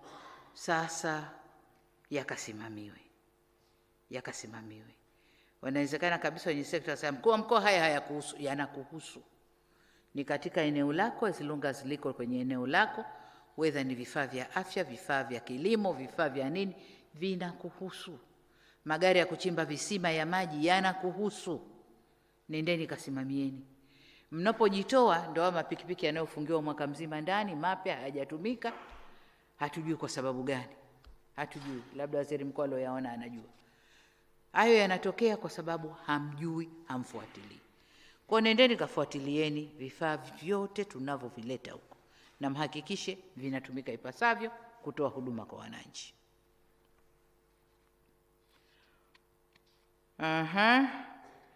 Kuna mfumo unaitwa mrejesho. Mmeshawahi kusikia? Mbona sauti ziko chini, hamjausikia? Lakini hamjaanza kuutumia. Sasa kanendeni kautumieni basi. Nyie mpate mrejesho na sisi tupokee mrejesho. Lakini na wananchi wapate taarifa kupitia huu mfumo mrejesho. Ndio hivyo tutakavyoweza kufanya kazi kwa haraka na kwa ufanisi zaidi tukitumia mifumo. Kwa mifumo ile inayoletwa, jitahidini muitumie vizuri. Lakini pia wengine buni tu, moyo wa bunifu kuangalia aina nyingine mtakazoweza kupima watendaji wenu, na wenyewe wasimame kama tunavyowasimamia nyinyi. Kama wewe unatathminiwa kila mwezi na mtendaji wako naye aliye chini yako, jipangie namna ya kumtathmini. Zile fomu zetu za kawaida zile zinaitwa nini?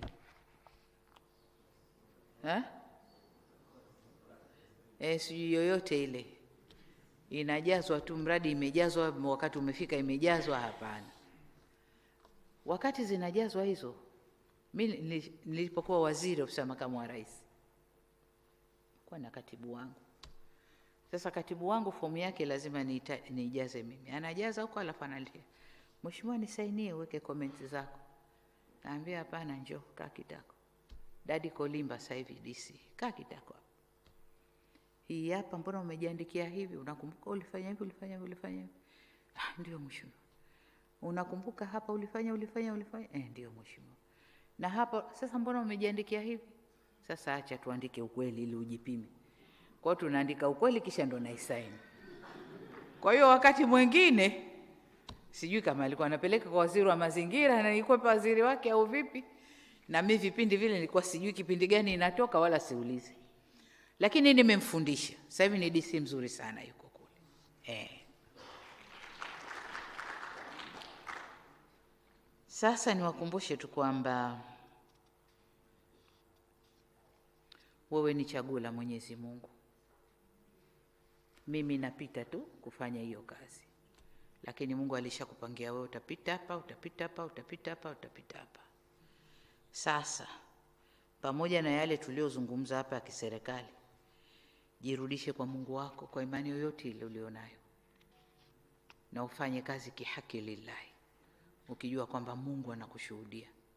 Na yeye ndio alikuchagua uweko hapo, akijua kwamba unaweza kufanya aliyokupelekea hapo. Sasa pamoja na lile la kwanza la kujitambua, jinyenyekeze kwa Mungu wako pia. Sikwambii kwamba uende kanisani kila Jumapili, uende msikitini kila sala tano, uende namna kujinyenyekeza kwa Mungu iko nyingi. Ni kuwa mtiifu tu kwa Mungu wako na kufanya kazi vile ambavyo unajua mimi this is my best. Unafanya hiyo hiyo ambayo uko your best. Kama vile ukiapa hapa unashika kile kitabu, sasa kile kitabu kikiendea upande, mambo yanakuendea upande. Mnadhania vile ni vitabu tu, lakini vitabu vina maana kubwa. Takupeni hadithi ya Makonde kule Pemba. Makonde Pemba kapanda shamba lake, ndizi kubwa imeota. Vijana wa mtaa wamekwenda kuikata ndizi. Katoa tangazo, jamani ndizi yangu imekatwa. Walokata wajiseme kina nani? Kimya. Sasa nakupeni wiki nzima waje waseme hapa ndizi yangu kaikata nani. Makonde watafanya nini? Wiki imepita sasa basi. Kaenda zake mjini duka la vitabu vya dini. Kanunua kitabu kinaitwa Halal Badri. Kakinunua akasema nataka kitabu Halal Badri. Musa duka anamwambia unataka wewe cha nini? Sasa nataka kujua, nataka kusoma. Akauziwa akaondoka. Lakini anafanya hayo kwa moyo na kuamini Mungu kwamba kweli. Akaenda kwenye mgomba akasema we mgomba, ndizi yangu imekatwa hapa, wamenidhulumu. Na Mungu unanishuhudia ndizi yangu ya jasho langu wamekata. Sasa mimi hichi kitabu kusoma sikijui, lakini ninaamini kinafanya kazi. Kwa hiyo anapiga kile kitabu kwenye mgomba, aliyeiba ndizi yangu Mungu nihukumie. Aliyeiba ndizi yangu wewe Mungu nihukumie. Hukumu unaijua wewe, mimi nihukumie, lakini najua hichi kitabu kinafanya kazi. Siku 3 vijana wanaanza kuropokwa ovyo. Na ni true story. Tulichukua sie, kila mtu na kichacha aina yake kilomwingia. Wanaoendea wazazi vipi? Sasa nilisema nilitoa nani kakusomea Halbadira? Sasa sijasoma. Mimi soma mwenyewe na mgomba peke yangu. Kwa hiyo na wewe ukiitaki ni moyoni kwako na ukiwa na itikadi na kazi unayoifanya, Mungu atakusaidia na atakuhukumia. Asanteni sana. Umemaliza? Nawatakia kazi njema.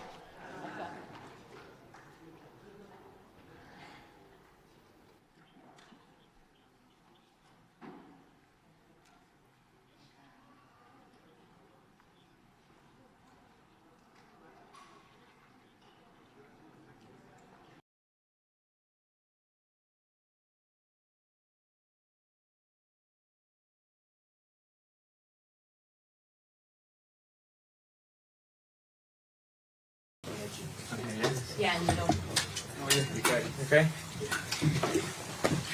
What's really hot in here? Huh? It's boiling in here. Better than Freezing in the indoor hall and boiling here.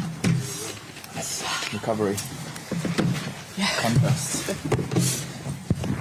Got to put this on or not? So we'll just put that on if we have any Portuguese questions. Cool. Hey guys. Dharmesh, shall we start with you? Yeah, sure. Hi. Okay. Just reflecting on the weekend, really good weekend for Arsenal. You're top of the league. How much confidence do you take from that going into tomorrow night? I think we take a lot of good things from that game. I think it was a really good practice for this game coming up. I think we had to deal with a lot of different situations, a lot of time wasting, and yeah, we had to control our emotions the whole game, and I think we did that brilliantly. So yeah, I think it was a really good practice for for another big game, and we did really well. And as you say, top of the table. So of course we have to build on that momentum and the good feeling we have at the moment. So yeah, that's the goal, to keep that going. With the Premier League, the outside noise seems to be focused on Liverpool and Manchester City. With the Champions League, it seems to be focused on City and Real Madrid. Does that suit you and Arsenal? Sorry, can you repeat that again? Sorry. So the outside noise seems to be focused on Liverpool and City predominantly, as far as the Premier League is concerned, and City and Real Madrid to a certain extent with the Champions League. Does that suit you, going under the radar a little bit? Yeah, to be honest, I don't know if that's the case. I haven't thought about it that way, but I think all the big teams, they play with so much pressure. I think when you play in the biggest league like we do at the moment, there's always big pressure and you have to deal with it. It's the same for Champions League, the biggest tournament, you know. So playing big games, playing in a big team, there's always a lot of pressure and you have to deal with it. It's just a part of football, and I think we're all so used to that now. So yeah, it's just a part of the game, and we enjoy that pressure as well, you know. You came so close last season. What feels different this time around? What do you think you've learned? I think first of all we're a better team. Of course we've made some good signings, but also the experience, what we learned last season, I think we've been using that in a good way going into this season. And I feel like I've said that many times, you know, I feel like that's what we've done the last few years, missing out of the Champions League the year before, we came back stronger. And then last season obviously was a really tough end for all of us, but I think we've learned a good lesson, and hopefully now coming towards the end of the season we can show that and use it in a good way. Just the final one for me, that Porto game away from home just seems to stand out compared to everything else that has happened since the FA Cup tie against Liverpool. What do you feel you need to do differently? What went wrong there compared to your league form? Yeah, I think we spoke about it a little bit already after the game, but we didn't play our best game. We weren't good enough on the ball, and we've looked at all those things, and straight after the game I think all the players, we just spoke together and knew what we had to do different already. But yeah, as you say, it's the only game we didn't win now in this year, so I think that's enough motivation, you know, to come back and show a different side tomorrow. So we're all really ready for the game and hyped up, so it's going to be a good one. Thank you, good luck. Thank you. Thanks, Mark. Right, Martin, do you think after what happened in the way the team lost in Porto, that there might be something to prove almost tomorrow night? Yeah, I mean, every time you play you want to prove something. I think, as you say, especially after what happened there, and if you compare that game to the other games we played recently, it's, as you say, the one that stands out. But as I said, I think the feeling after the game was that we weren't good enough ourselves, and that's a good thing. We can change ourselves, and that's what we're going to try to do tomorrow. You know, we've looked at the game we played there. We all have the feeling what we have to do different, so we have that very clear, and yeah, we are so ready. Most of the team that will be involved tomorrow night won't remember when Arsenal last got to the quarterfinals. Is there a bit of a weight of history on you guys, or do you have to forget about what's gone in the past? I think you can't think too much about the past, but obviously you want to keep building your own history, and we want to do some amazing things with this team, and that's our goal, that's our focus, to focus on us at the moment, and as you say, it's something really nice to play for, to go through in this tournament, you know. It's a big goal and a big dream, I think, for all the players playing in football today, you know, to go far in this competition. So yeah, that's a massive motivation for all of us, and that's what we're playing for. James? Cheers. Hi, Martin. Hello. There were 36 fouls in the first game, which is the most there's been in any Champions League game this season. Balls in play for about 50 minutes, which was way down on the average. When you've watched it back and you reflect on that now, do the players have to handle that kind of gamesmanship a little bit better if it happens again tomorrow?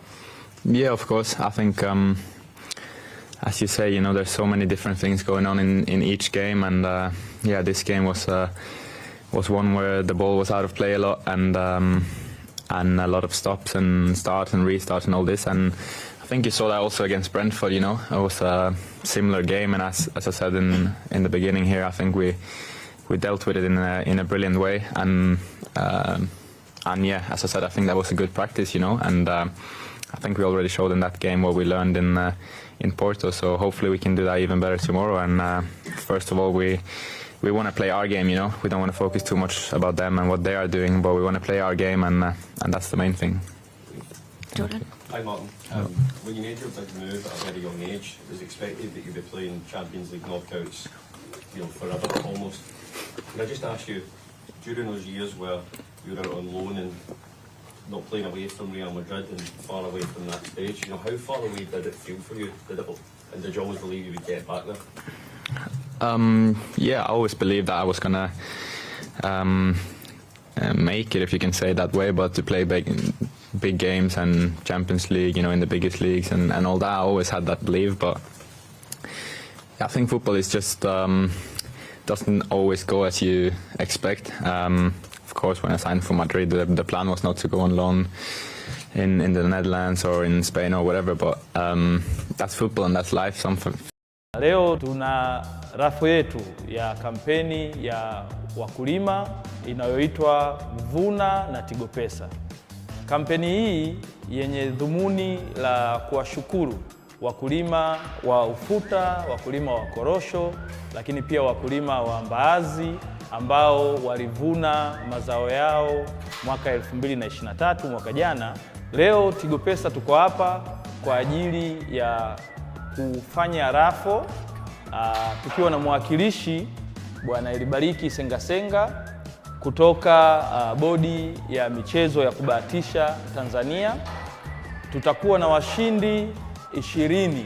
Tutaendesha hii rafo yetu ili kupata hao washindi, na washindi watapigiwa hapa live kwa ajili ya kuambiwa zawadi ambazo wameshinda. Tumechezesha draw siku ya leo kwa hao wakulima kujishindia zawadi mbalimbali, na namba yako ilikuwa moja ya namba za wakulima kutoka katika mikoa hiyo ya Lindi, Mtwara na Pwani. Basi Zuena, uko tayari kusikia zawadi uliojishindia katika kampeni hii ya Vuna na Tigo Pesa? Mimi niko tayari, nashukuru. Zuena, umejishindia zawadi ya pikipiki. Umejishindia zawadi ya pikipiki bodaboda. Kwa hiyo inakuwaje mpaka nimeshinda hivyo na nitaipataje? Okay. Zuena, baada ya kuchezesha draw siku ya leo, draw yetu, wewe umejishindia hiyo pikipiki. Kwa hiyo tutakupigia simu tukuelezee jinsi gani utapata hii zawadi yako ya pikipiki. Una kitambulisho cha taifa? Nacho. Sawa, tutakupigia kwa ajili ya kukupa maelekezo jinsi gani utakabidhiwa hii zawadi ya pikipiki. Je, uko tayari sasa kusikia zawadi uliojishindia? Nipo tayari. Bwana Ismaili, hongera sana, umejishindia zawadi ya bodaboda. Asante sana. Sijasikia hata furaha ukifurahia zawadi yako. Nashukuru Mungu.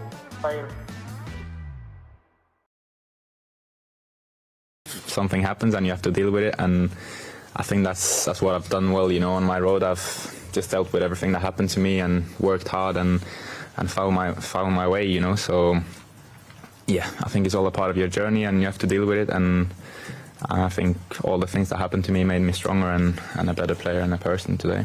I just wanted to ask you about the level of responsibility that the manager gives you. Since January, you know, yourself, White, Saka, looks like things have been flipped, but how much is he giving you responsibility on the pitch? I think he's given all of us that responsibility, you know. I think he wants us to play with that feeling that we can, you know, do whatever we feel is right. Of course, he's giving us all the instructions and the game plan and all the tactical things, but in the end we're on the pitch and he wants us to make the decisions. He can't do that on the pitch, so I think that's something we all do, you know. When we're on the pitch, we want to take that responsibility and make sure we do the right things. But yeah, of course, as a captain, I try to do that even more and yeah, to always help the team to make the right calls on the pitch and to read the game and live the game in the right way, you know. I just wanted to quickly ask you about a picture on social media that's going around. There's a whiteboard with all the Arsenal players saying how it feels to play at the Emirates. I just wanted to ask you, were you involved in that? I don't really know what that is now. I know, it was going around, I just wanted to know whether that was something. Yeah, no, okay. Yeah, no, I don't know. Kaya, should we go to you? Hi, Martin. Obviously, had a club for many years with a fantastic history in this competition in Real Madrid. I just wonder, being around that, what did you learn? And now that you're the one playing in these knockout games and deciding these knockout games, does it sort of make you feel a bit like you've got unfinished business a bit in this competition, like you want to put something right?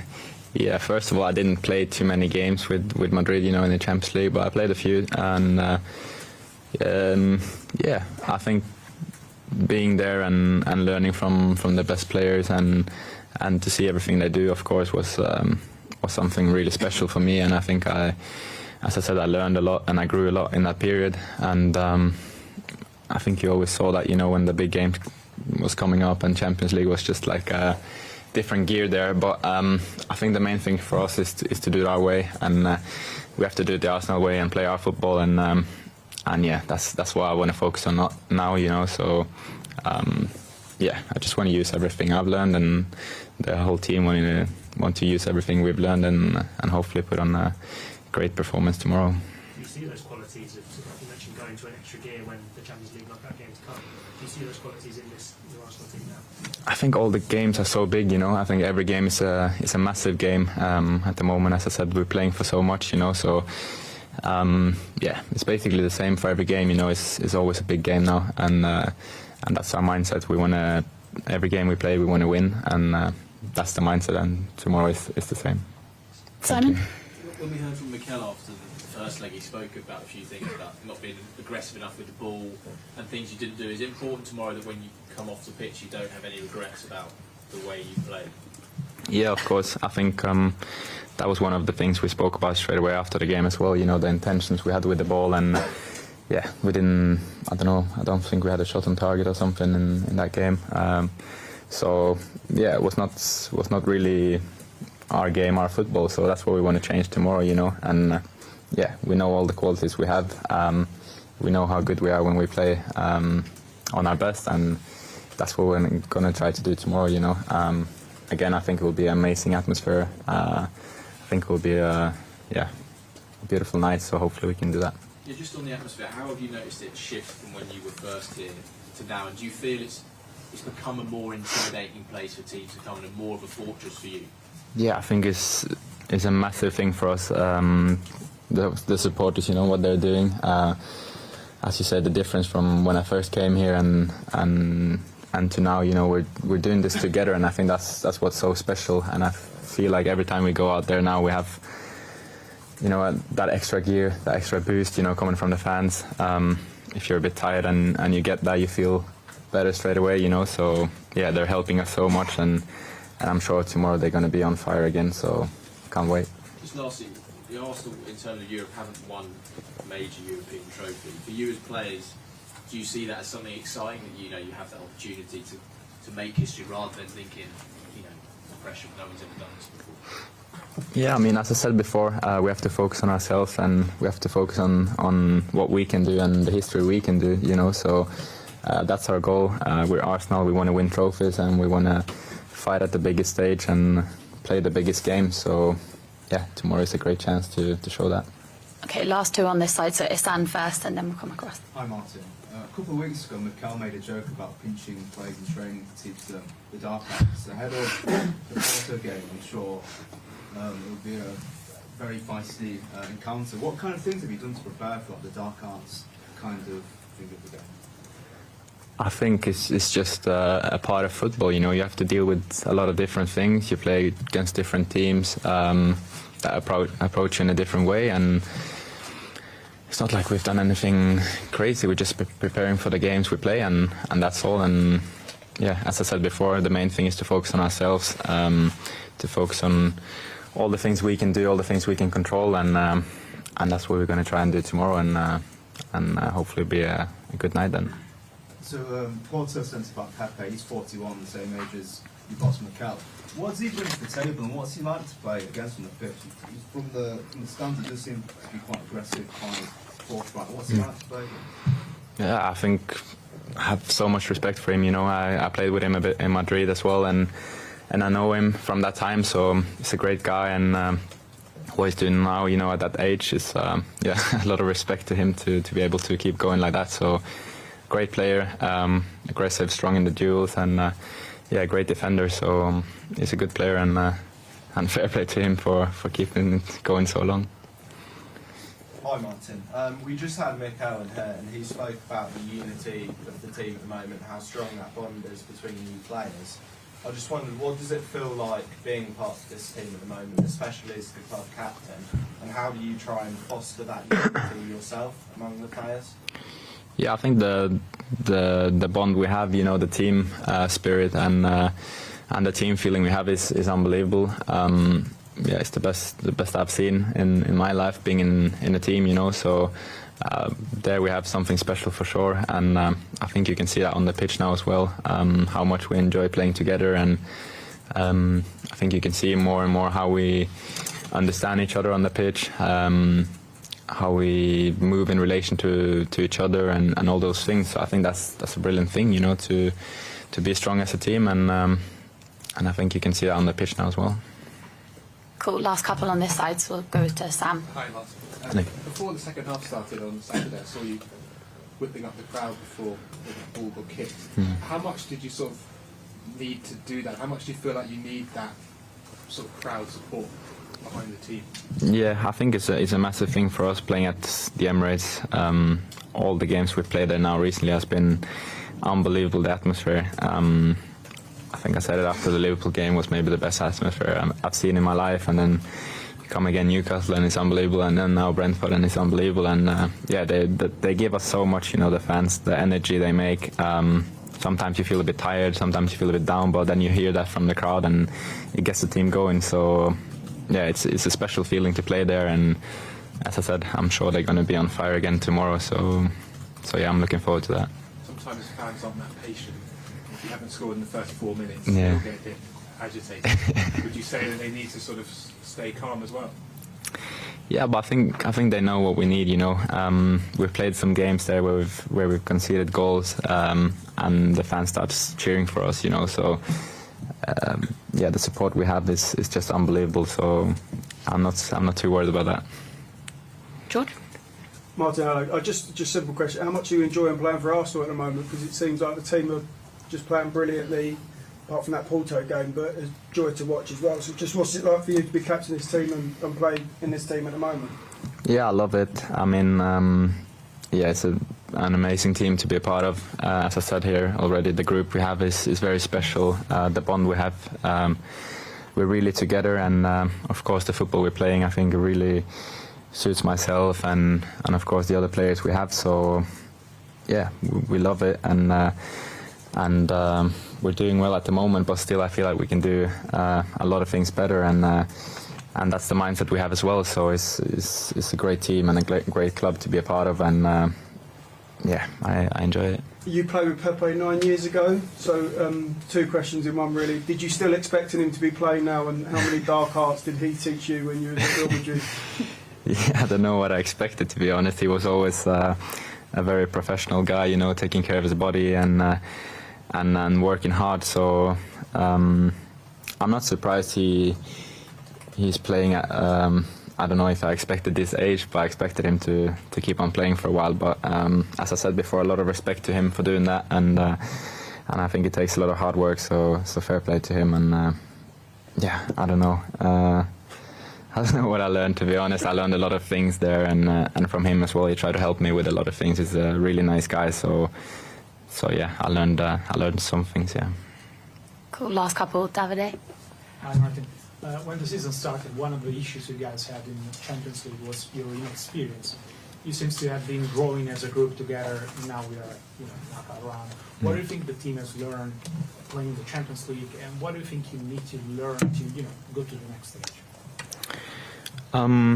Yeah, I think a lot of people have been speaking about us as a young team, an experienced team, but I think experience is not about age. I think it's about what you've been through, and if you look at our team, we have so many players who's been through a lot already, and as a team as well, we've been through a lot of things already. So yeah, I think that's what we have to use, that in a good way, all the things that happen to us, and as I said, experience you can get in many ways. So yeah, what we've been through, what we're doing as a team, that's our main focus, you know, and to keep building on that every day and to keep pushing each other every day, and then we have to show on the pitch what we're worthy of doing, you know. Cool, and last one from Jordan. Hi Martin, you're quite a young captain and you'll be leading out Arsenal in a Champions League match at home. It'll be a really proud moment for you. How do you keep your own emotions in check? How do you stay calm? It's not something I think too much about, to be honest. I think it's, yeah, when I play football I just get into my zone, you know, and it's something that comes to me in a natural way. So I love playing football, I love playing these games, you know. We're also excited to play another big game at home, evening game, you know. So yeah, I think that's the main feeling, you know, excited, and yeah, just try to do what we always do, you know, play our game, focus on ourselves, and then I'm sure it's going to be a good night. And did you dream of these moments as a young kid growing up in Norway? Yeah, of course. I think when I was growing up, I was watching all the English teams, you know, the Premier League and Champions League, if my parents let me stay up for that long. So yeah, I've been dreaming of playing at this stage for my whole life, basically. So yeah, we have to enjoy it and make sure we give everything. Cool. Thank you, guys. Cheers, guys. Thank you. Right into the cold. No Portuguese. What a shame. Thank you, guys. Thank you. I like these tournaments. Us three all night. See you guys tomorrow.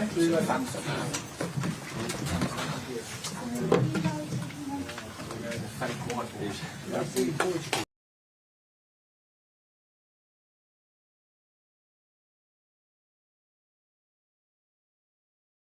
30 p.m. on the Golasso Network and Paramount Plus, and includes an exclusive as well, everybody, the announcement of the US men's national team squad for next week's CONCACAF Nations League finals. The US head coach Greg Berhalter is going to join us, so make sure you join us for that. Excuse me for being so rude. I'm so sorry, David. Hello, how are you? Mucho gusto. How are you? Nice to meet you. Excuse me. Hey. Ponte aquí, entonces.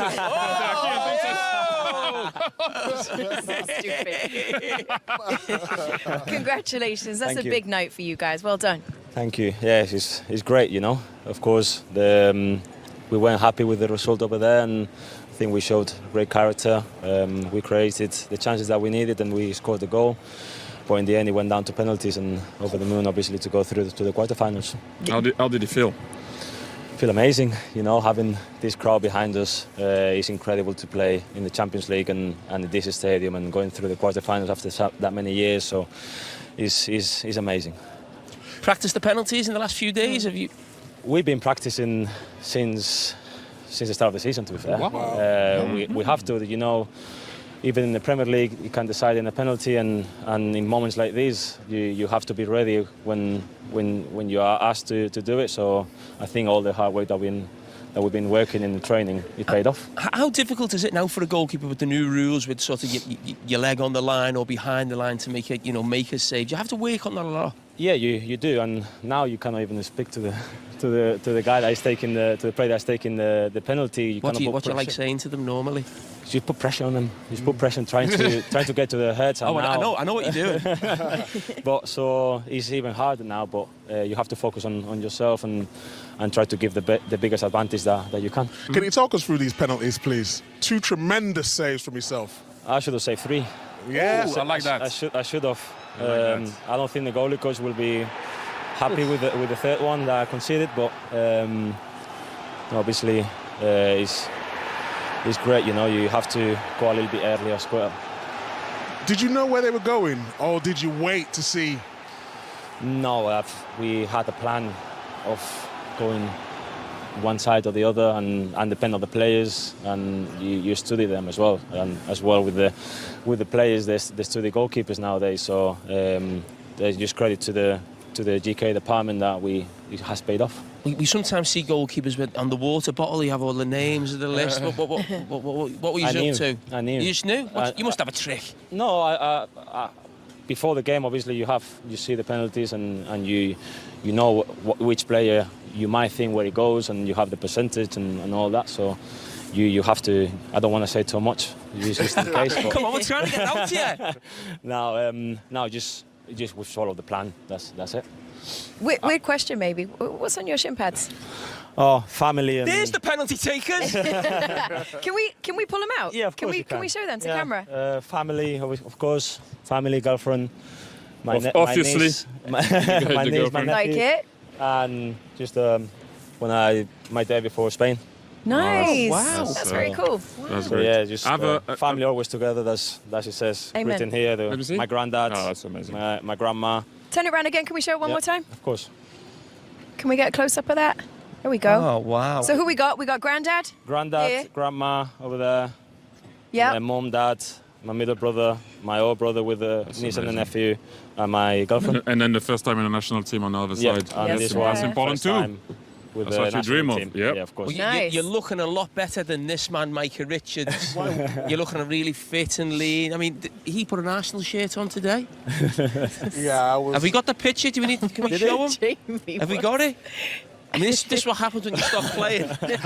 too much pies. I have a question for you. Actually, two quickly, but people always talk about goalkeepers and what they do with their feet and how good you need to be with your feet and obviously on your line. But obviously, playing for Arsenal, you have to be way higher.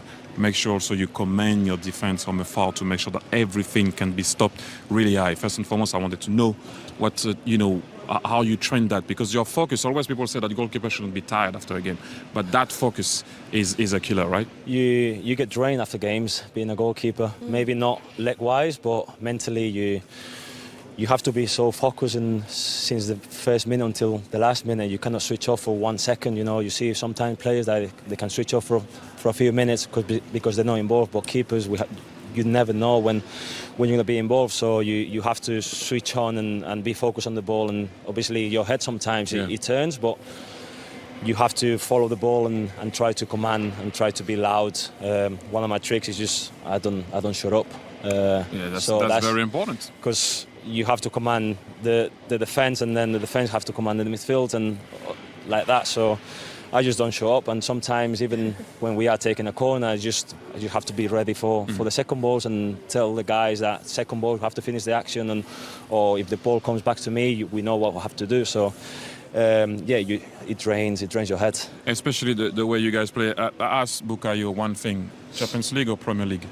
Oh, both. Yes. Before you go, though, do you watch CBS? You watch the clips and stuff? Before you go, you must watch the clips online now. Which clips? The CBS clips. Big Mix. No, I haven't. No. You never seen it before? No. Okay. Sorry. I'm off. I'm sorry. I don't watch TV. Oh, you don't go on social media? Okay. Concentrate on the game. Perfect. Exactly. That's all we wanted to know. Brilliant. You've got no idea who Big Mix is, have you? Yeah, of course I do. Of course! Of course I do. I read an interview with you a few weeks ago, Asha, and someone spoke about the size of your hands. Yeah. Are they massive for a goalkeeper? Are they know. normal size for a... I don't know. Why did you go like this? I read it in an interview. Oh, God, you've done Mick Thierry? Wow. Has he got big hands for a... What? I read this in an interview. I'm there too. You're there. Wow. You're there. Yeah, good. Oh, Kate? Can I not comment on this one? Wow. We're going there. It's time for you to go before you get cancelled. Sammy, thank you so much. Thank you very much. Your time. Thank you really for having great to me. meet you. Thank you. Congratulations. Well Enhorabuena. done. Muchas gracias. Brilliant, mate. Take care. Thank you. All the best for the rest. Thank you, mate. Take care. Thank you. Good to see you. Thank you. Thank you, Don't forget, Thank you. Oh, Thank you, you good too. night. Enjoy. See you later. Bye-bye. I just feel like we're always on the edge. On the edge of what? We're going to go to a very quick break. Everybody, we'll be right back. See you in a second. I'll tell you what, let's take a look at some of the key incidents that we saw in this game. Let's start with that first goal, the only goal that was played in regular time for Arsenal. 1-0 it made it, which made it 1-1. Remember, of course, on aggregate, Trossard with the goal. Let's take a look. Yeah, I just thought it was outstanding play. If you look at Odegaard's touch there, and he doesn't rush his pass. We talked about that finish with Thierry Henry, just opening himself up, and it was just brilliant play. I think we would like to see a little bit more of this from Arsenal, but like the guys have said, Porto were excellent in their defensive unit. But look at that for quick feet, weighted ball, timing of the run, and a great finish to match. Does the ball go through the legs of Pepe? Yes. Because yes. that's what I was saying earlier. Like, If he meant that, well done. But if it, yes, wow, that's a great. I mean that from Odegaard, that is world class, isn't it? When you think about the best players in the world. Yes. I mean, and this is him again here, actually, as a disallowed goal. I mean, you called it early on, Thierry, when we were up there in the box. You seen the foul early. I just thought that you know he's in trouble. You don't need to pull his shirt. Look, we all. When you're in this type of situation, you can see here he's already holding his shirt. Just if you grab and let go, it's kind of okay. But that's a long one on the shirt, and so if you go back to VAR, it's going to be called. Obviously, they're going to be ruled out. Wow. Have we got more footage that we want to show? Let's take a look at the couple of saves again that we saw from David Raya then on those two penalties, Wendell and then Galeno. Here we go. He's the hero, isn't he, Micah? Absolutely brilliant. Yeah. I think just to have that composure, it gets a little bit lucky, like you said before, Jamie, but it is a great save. It just gets that little bit of luck. That's the look that you need. Well, this is a great one here. Yes. Look how he anticipates it just before he's about to kick it. He makes his mind up early, and that was the difference. You'll see the step just there. Brilliant, strong hand against it, and fair play to him. Fully deserved it. He's a hero tonight. And fair play to the manager. There was a lot of criticism when he brought him in, a lot of talk about the two goalkeepers, but I think if there's any doubt that Raya is a level up above Ramsdale, and you see that hug from his manager. He's repaid him. Yes, he has. All right, we are going to take a very quick... Well, that's a change of outfit, isn't it? Yeah. Oh, sorry, my bad. Okay, Look at the teams. Let's take a look first of all at the teams that have advanced to the quarterfinals. 6 teams now.